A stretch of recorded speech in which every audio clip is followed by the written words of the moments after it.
Hello and welcome to another episode of the Envisioneering Exchange, the podcast where industry leaders discuss the most important topics in building and urban efficiency. I'm your host, John Sheff. Danfoss is Director of Public and Industry Affairs, and you can subscribe to our show on Apple Podcasts, Spotify, SoundCloud, or wherever it is you get your podcast.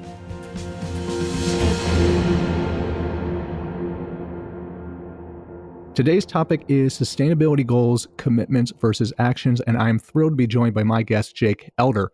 Jake is in sustainability at Bloomberg Associates, where he advises mayors and senior city officials on sustainability initiatives and translates policy into on-the-ground change. Jake, thanks so much for joining us. Let's get started. Tell us a little bit about Bloomberg Associates and your role there. Hi, John. Thanks for having me on. I'm really looking forward to the conversation today. Bloomberg Associates is a pro bono consulting service working with mayors around the world. We were founded by former New York City Mayor Michael Bloomberg when he left City Hall and brought a cadre of his expertise with him over to his foundation. In the Bloomberg Associates world, I lead our client engagements with cities like London, Athens, Greece, Oakland, Bogota, Colombia, and Atlanta. And really, my overarching mission is just to improve the quality of life in the cities in which I work. So we're advising mayors and their senior teams on different programs and policies that can help advance the sustainability agenda.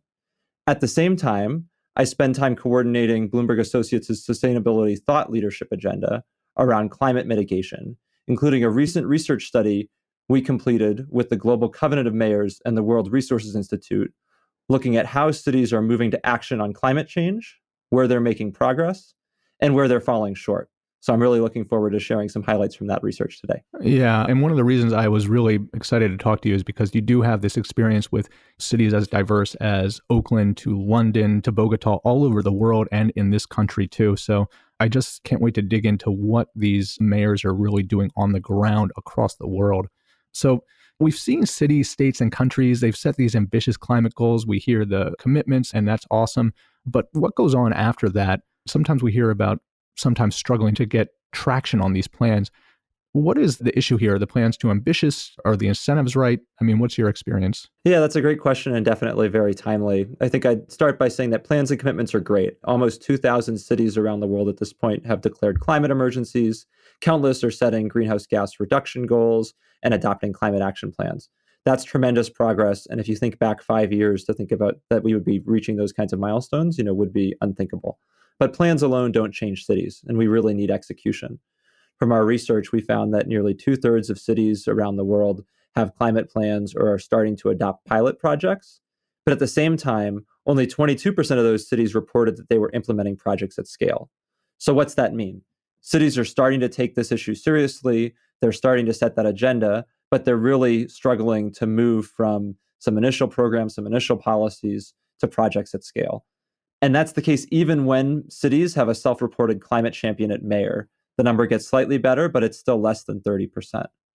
So what's causing that? I'm hesitant to say that the plans are too ambitious. For the most part, I think they actually do outline what's needed, but I don't think they always take into account what's really possible and feasible on the ground. And they're certainly not always being designed in ways that enable a transition from planning to execution. So we end up with really great plans and really great targets for 2050, but no thought as to what we're going to get by 2030 and who's actually going to pick up those pieces of those plans and make them a reality. So at the end of the day, I think we really need better granularity about what projects cities are going to move forward, better buy-in from all parts of city government, and crucially, integration into all parts of city government, and then a way of telling the story around climate and sustainability that matters for residents, such that once we have these plans, we're able to pull the political kind of will and raise the funding required to actually make them a reality. And yeah, I think the politics are interesting, right? Because these plans are by 2050 or even 2030 now. But I have not worked in a mayor's office. I've worked in a state government, though, in a governor's office. And I can tell you that in practice, it's hard to think about 2050. There are incentives politically to think in the medium to short term. So, I mean, does that play a role? Yeah, absolutely. I think it's really easy to make a long-term commitment, right? When you know that you're not going to be around to bring it to fruition. And when you think about the kinds of recurring revenue streams and systemic change that we need in our cities, they're the kinds of changes that certainly can't last just one administration and require a level of kind of focus and goodwill that can last decades to make progress. So we're asking political leaders to take action now that will have a tremendous economic and social impact down the road, but where they don't necessarily always see the benefits. So we're really thinking about how do we build kind of ongoing coalitions of support and set up ongoing funding streams to remove some of those barriers to action and spur kind of quicker and faster movement on climate. Talking about the barriers, what are the barriers on the ground in a city and in a mayoral office? Yeah, that's another great question. And the big one we just hit on, right, which is finance. That's the big elephant in the room. Transforming the built environment costs hundreds of millions of dollars in a small city or a large town. It gets into the billions or perhaps into the trillions when you think about really larger mega cities. So finance is obviously a major issue, but not the only one. Our research uncovered a few other key challenges. We surveyed over 300 cities around the world, and there were three kind of issues that I would raise. The first is actually having capacity to move projects forward. So more than half of cities reported that their team just couldn't really focus on the range of efforts that were needed to bring their plans to fruition. Sustainability teams are often small and cover broad policy areas, so finding a resource that can really focus on bringing an individual project to life is really difficult if you're just reliant on that central team. Likewise, I think sustainability staffers are struggling to coordinate across departments. So 1/3 of cities mentioned that they were really struggling to build buy-in from folks in planning, transportation departments, or sponsorship from senior operations and finance leaders. And if you think about it, to go back to the money question, those are the folks that control a lot of the budget, right? So if you can't get your planning commissioner or your transportation commissioner to buy into this agenda, you're really kind of limiting yourself in terms of the resources you have available to transform a city. And then lastly, and this came up with about 20% of cities, there's the issue of building public and political support for action. So I think that despite the trends we saw earlier around kind of climate emergencies and climate planning, some cities are certainly struggling to build the coalition needed to support climate action. And when we dug deeper, I think it's really about storytelling more than underlying resistance to particular policies. And cities really aren't equipped to make the case for climate action in a compelling way, and instead stick to the narrative around we need to do this to solve climate change, we need to do this to lower our greenhouse gas emissions, instead of really focusing on the fact that climate smart policy is just good city policy, and smart transportation policy, smart planning policy actually helps lower our emissions. We tend to fight the fight based on climate action instead of talking about how it just makes lives better for residents. Yeah, and I think that's an important point because I see a lot of cities hiring chief sustainability officers. You mentioned the sustainability offices. I mean, are these the right positions? Are these offices making a difference? How should elected officials kind of approach climate in this way within their administrations? Yeah, that's definitely a timely question. Chief sustainability officers are a really great resource and a great innovation over the last decade or so. Positioning a team kind of centrally located close to the mayor with the ability to speak on behalf of the mayor and coordinate action is really powerful and definitely a leading practice. But it's not enough. Chief sustainability officers are typically, as we've mentioned, small teams with limited control of resources, whether that's staff or financial, and being asked to drive a massive transformation across the whole of government. I think it's really important that mayors and elected officials stay engaged in this work and don't just outsource it to the chief sustainability officer, and instead use their platform to demonstrate to folks like chief operating officers, chief financial officers, budget directors, and department heads that this work matters and they expect to seek action. So to summarize, chief sustainability officers are great. They're really critical in some of our best partners in cities, but mayors and other elected officials need to make sure that they are not the sole champion of sustainability and climate action and that it's decentralized across city government. Yeah, I think that's really important that the people who are actually running the city, the people that the mayor puts in charge of these departments need to kind of walk the walk on this stuff also and kind of get it down into the inner workings of city government. Like you mentioned, good transportation policy is good climate policy also. So I think that makes a lot of sense. You touched on incentives a little bit, but what does that right package of incentives look like in a city? Yeah, so we were really trying to understand why is this happening and why are we getting this disconnect when elected officials are saying this is so important. And I think it really comes back to the narrative we're telling as well as the systems that we've set up to manage our cities. So on the narrative front, department leadership really matters, and we need department leaders to understand how climate action actually delivers on the outcomes that they are being held accountable for. I think a really great example in a positive light would be New York City under Mayor Bloomberg and Transportation Commissioner Janette Sadik-Khan, where Janette led some really transformational projects in terms of incredible rollout of bike lanes, new bus rapid transit networks, and a real focus on pedestrian safety, all of which are key pillars of almost any climate plan you'll see in the US, if not most cities around the world. But Jeanette focused on it as a means to delivering transportation outcomes, to improving congestion, to reducing traffic deaths, those sorts of metrics, because she understood the connection between climate and transportation goals. In other cities, you have a chief sustainability officer that shows up at a transportation commissioner's desk and says, I need you to do these things. They're above and beyond your normal job because they solve our climate agenda. And without that connection to, they also deliver on your agenda, it's always going to be a second tier priority. In addition, I think that there are some really great examples of leading cities that are taking a systems-based approach to marshaling action across City Hall and getting some of those incentives right beyond just the storytelling angle. One of those is in Oslo, where they've adopted what's called a climate budget. In essence, they've integrated their overall financial budgeting process with a greenhouse gas emissions budget. And so page one of their budget every year is how much money they're going to spend. Page two is how much carbon they're going to be responsible for. And every department head, everybody with a budget line also has a carbon line associated with it. So when the mayor's checking in, when the CFO is checking in, et cetera, they're seeing both those numbers, and elected officials see directly how they're accountable for progress. Another example that I think is really fascinating is in San Jose, where the mayor and his team have worked to redesign their council briefing forms to include a section that asks how any policy or program under consideration contributes to their climate smart San Jose goals. And so that section can be left blank, right? But every commissioner, everybody presenting to council needs to be prepared to speak to the climate impact of their program. And certainly that has a way of changing their behavior and making sure that they're thinking through the climate ramifications. Those are just a few examples, but I think it's really about helping commissioners see the benefits themselves and then putting some of those systems in place so that they're forced to be more conscious. Yeah, accountability is always a good thing, and pointing people in the right direction in terms of what they're responsible for, I think is powerful. But you just mentioned greenhouse gas emissions, emissions in general.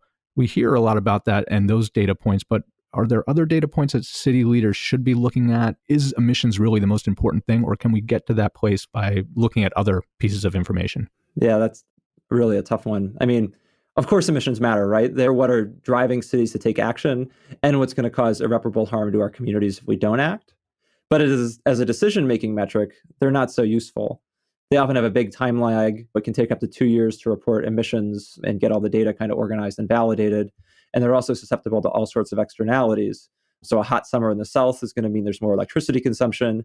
A low snow year in the Pacific Northwest is going to mean there's low hydropower generation and higher fossil gas use.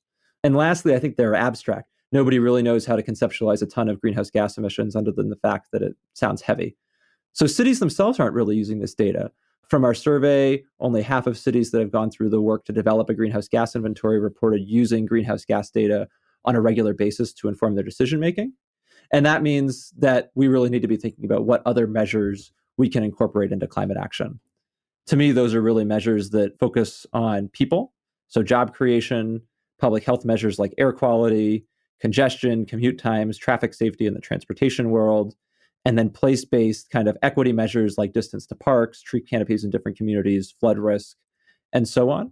Those are the type of measures that I think actually you can track to a specific policy, but also are what get mayors elected, and so are going to draw additional attention and focus from elected officials.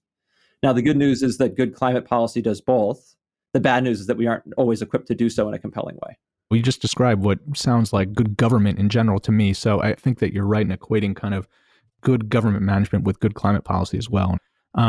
You hit on some of these cities that are looking to doing a good job in measuring or holding department leaders accountable, but give me a few more examples in the US and abroad, maybe, of cities that are actually doing it right in terms of implementation. Yeah, absolutely. So first, maybe I just pick up on San Jose because Mayor Liccardo and his team have really done a great job of not just thinking about this on a systems level, like I mentioned, but also really pushing forward some big policy wins, including a recent ban of natural gas in new buildings, which is really tremendous. Another example that I'd highlight in particular on the equity front would be Nashville, where we helped them launch a 500,000 tree planting campaign, but really grounded in equity. And so the messaging is about how do you develop climate smart programming by focusing on these other lenses, in particular air quality and flood risk. And Nashville was actually able to use really granular data on where they have trees and where they are poorly performing on other outcome measures like respiratory disease, heat, and flood vulnerability to identify neighborhoods within the city that have few trees and major public health risks. And then incorporated those impact areas as priority focus kind of neighborhoods for the program to ensure that they were improving quality of life there. And that really, in many ways, flips the traditional kind of tree planting model on its head, right? Where in some other places you might have volunteers and advocates fundraise and then plant trees in the areas where folks have the resources to get engaged. But that might further exacerbate this kind of equity issue in communities that don't have a ton of existing resources. And instead, Nashville's really been able to deliver and focus its planting efforts on those neighborhoods that get the least resources from the city historically. The third example that I'll highlight is in Milan, where Milan's mayor, Beppe Sala, has set a really ambitious goal of carbon neutrality and then backed it up with a few different pillars. The first would be really aggressive actions across a number of different sectors, including implementing a low emission zone and a congestion charge for transportation, changing underlying city systems to incentivize tree planting, and then really thinking intentionally about how they can use bureaucratic tools like their building codes to drive the broader climate transformation. At the same time, I think Mayor Sala is a really great example because he's been showing regional leadership, thinking about what he can do in the greater Milan metropolitan area and starting the Foresta Mi tree planting program, which is really focused at a regional level. And then Mayor Sala has also stepped up globally, helping to chair C40's global task force on COVID recovery and making sure that the conversations around COVID's economic recovery and climate are really interconnected. These guys sound like the superstars. I love the tree planting initiatives, and certainly we've talked on the show about the natural gas bans happening in California and kind of the impact there. But when you go into a city for the first time, I mean, what are the actionable programs and policies that you're advocating for, some of the low-hanging fruit that these mayors who are just getting started can kind of execute? I tend to quickly look for the game changers. What are the big picture ideas that can transform city systems?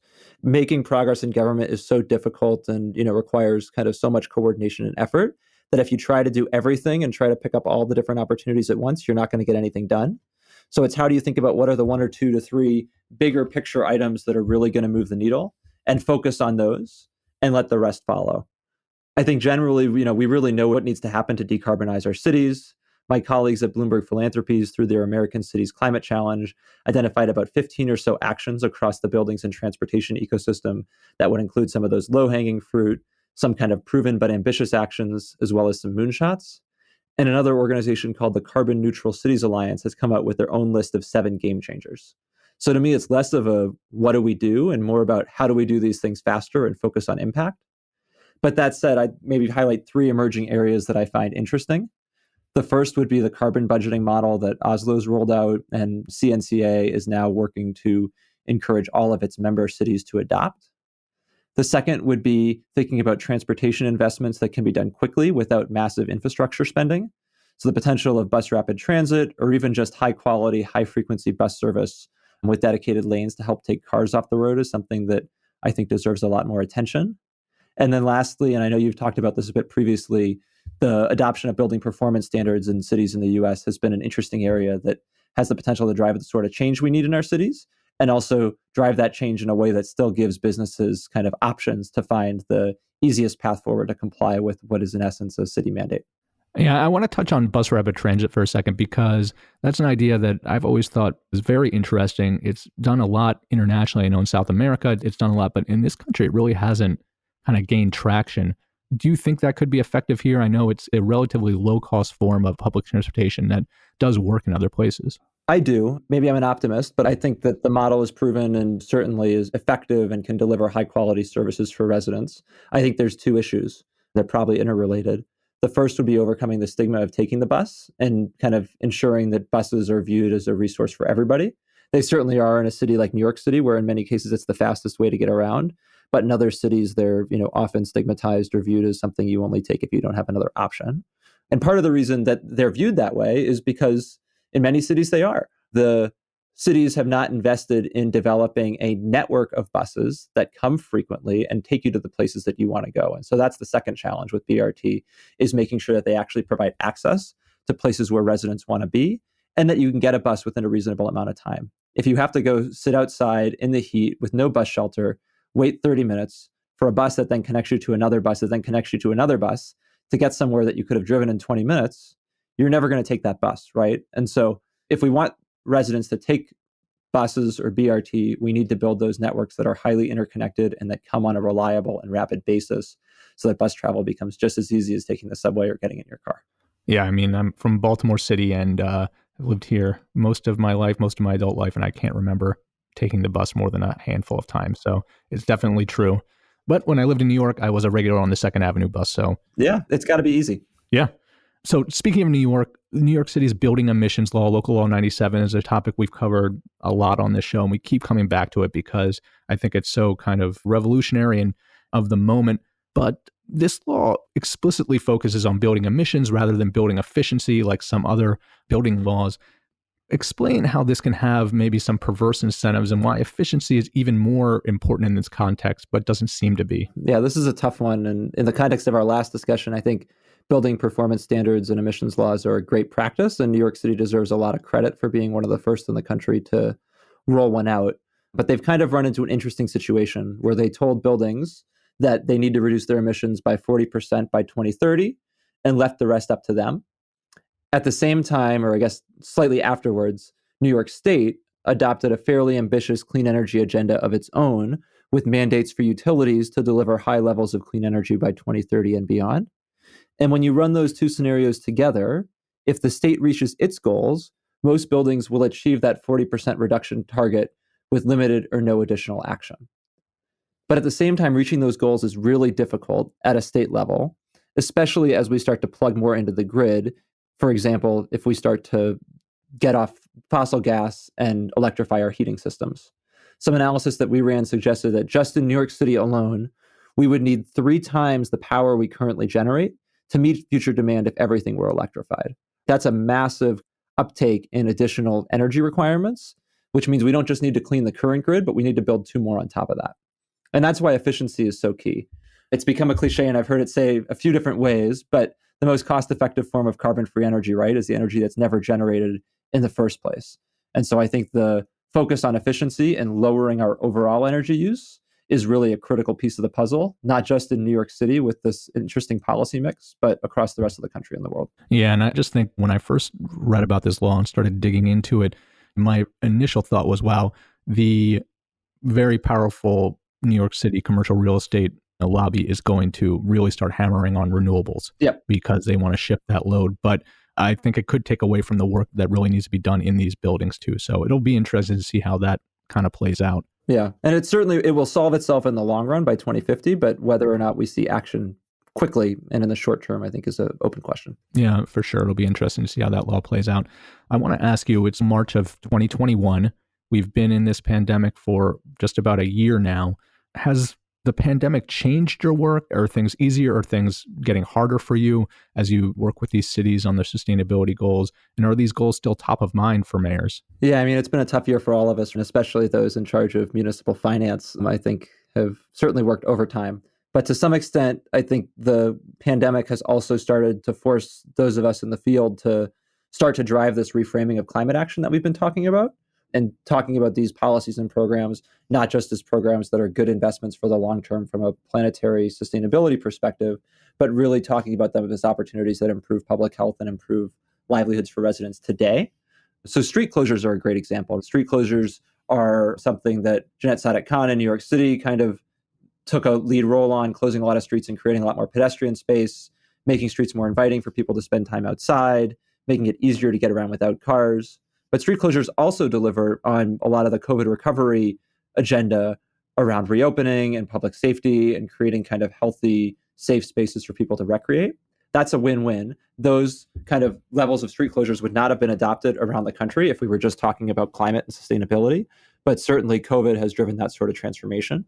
I think the C40 task force on COVID reopening that I mentioned earlier has any number of great examples of maximizing kind of the multiple benefits of COVID reopening as well as kind of climate outcomes.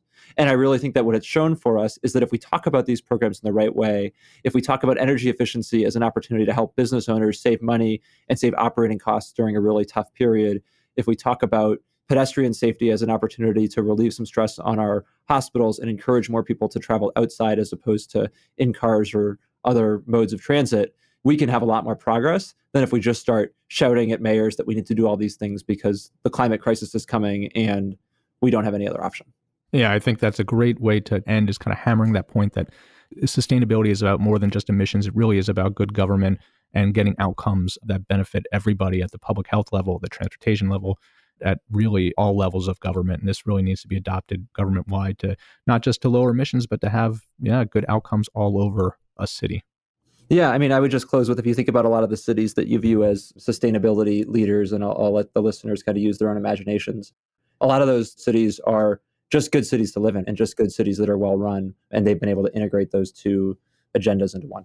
Absolutely. Well, Jake, thanks so much for joining us. This was a really fascinating and interesting conversation, and I really appreciate it. That's going to do it for this episode of the Envisioneering Exchange. Again, I'd like to thank my guest, Jake Elder of Bloomberg Associates, for joining us. Don't forget to subscribe to the Envisioneering Exchange on Apple Podcasts, Spotify, SoundCloud, or wherever it is you listen to your podcast. And lastly, if you enjoyed this episode, don't forget to rate, review, and share with your network. Again, my name is John Sheff, Director of Public and Industry Affairs at Danfoss. Thanks for listening. We'll talk to you next time.